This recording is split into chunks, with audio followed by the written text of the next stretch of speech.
ശരിയിലും തെറ്റിലും എന്നും എന്നോടൊപ്പം ഉണ്ടാകുന്ന, എൻ്റെ തെറ്റുകളെ തിരുത്തുന്ന, ശരികളെ ചേർത്ത് നിർത്തുന്ന ഒരു വ്യക്തിയായിരിക്കണം നമ്മുടെ പാരൻസ്, അല്ലെ?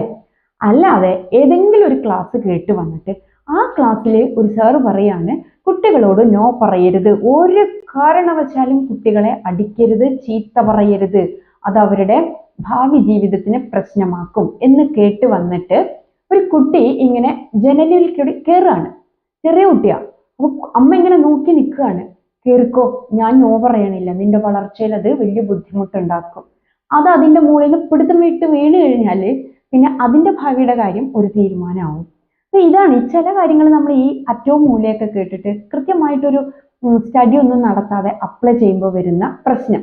ശരിക്കും പറഞ്ഞാൽ ഈ അമ്മയുടെ ഒരു കാണിക്കല് കാണുമ്പോൾ നമ്മൾ വിചാരിക്കും ഇവരെയാണ് വല്ല ഡോക്ടറെയും കാണിക്കേണ്ടതെന്ന്. ഒരു കാര്യം മനസ്സിലാക്കണം, ക്ലാസ് എടുക്കുമ്പോൾ അങ്ങനെ പലതും പറഞ്ഞിട്ടുണ്ടെങ്കിലും അതൊക്കെ എന്തിന്റെ അടിസ്ഥാനത്തിലാണെന്നും ഏതുവരെ ആകാമെന്നൊക്കെ അവർ പറയുന്നുണ്ടാവും. നമ്മൾ പരമാവധി കുട്ടികളുടെ മുന്നിൽ വെച്ച് അവരെ ശപിക്കാതിരിക്കുക. നീ ഒരു ഗുണവും ഇല്ലാത്തവനാണ് എന്ന രീതിയിൽ വാല്യൂ കുറച്ച് കാണാതിരിക്കുക. ഡൊമസ്റ്റിക് വയലൻസിന് കുട്ടികളെ സാക്ഷികളാകാതിരിക്കുക. അത്രയൊക്കെ ശ്രദ്ധിച്ചാൽ മതി. അല്ലാതെ ചെറിയൊരു തെറ്റ് ചെയ്തു കഴിഞ്ഞാൽ കുട്ടിയെ ഒന്ന് പണിഷ് ചെയ്യാനും എന്താണ് തെറ്റ്, എന്തിനാണ് പണിഷ് ചെയ്തത് എന്ന് അവർക്ക് മനസ്സിലാകുന്ന രീതിയിൽ സ്നേഹത്തോടുകൂടി പറഞ്ഞു കൊടുക്കാനൊക്കെ ആവണം.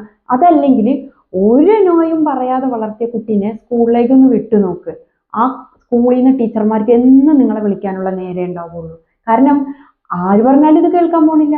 ജീവിതത്തിൽ ഇന്ന് വരെ ഈ കുട്ടി ഒരു നോ കേൾക്കുവോ ഒരു തടസ്സം നിൽക്കുകയോ അങ്ങനെയൊന്നും അവരുടെ ലൈഫിൽ ഉണ്ടായിട്ടില്ല. അപ്പൊ അതുകൊണ്ട് ഇതൊക്കെ ഒരു കോമൺ സെൻസ് ആണ്, അല്ലാതെ ആരോ പറഞ്ഞൊരു ക്ലാസ്സിന്റെ ബലത്തിലൊന്നുമല്ല. ക്ലാസ് എടുക്കുന്നവരും അത്യാവശ്യം നല്ല രീതിയിൽ അടിയൊക്കെ കൊടുത്ത് ചീത്തയൊക്കെ പറഞ്ഞിട്ടായിരിക്കും കുട്ടിയെ വളർത്തിയിട്ടുണ്ടാവുക.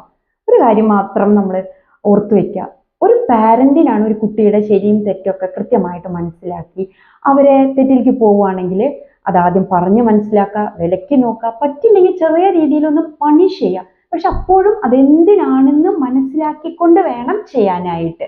അതുപോലെ നല്ല കാര്യങ്ങൾ ചെയ്യുമ്പോൾ അവരെ ചേർത്ത് നിർത്തുക, അവരെ പ്രോത്സാഹിപ്പിക്കുക. ഇങ്ങനെയൊക്കെയാണ് നല്ലൊരു പാരന്റ് ആവേണ്ടത്. നമുക്ക് ഓരോരുത്തർക്കും അതിന് സാധിക്കും. പക്ഷെ അതിൻ്റെ ഇടയിൽ ഇങ്ങനെ ചില സാധനങ്ങളൊക്കെ വന്ന് കയറുമ്പോൾ നമ്മളൊന്ന് കൺഫ്യൂസ്ഡ് ആയി പോകുന്നതാണ്. കുഴപ്പമില്ല, കോമൺ സെൻസ് ഉപയോഗിച്ച് ആ ഒരു സിറ്റുവേഷനൊക്കെ ഹാൻഡിൽ ചെയ്താൽ മതി. Let light Shine out of darkness.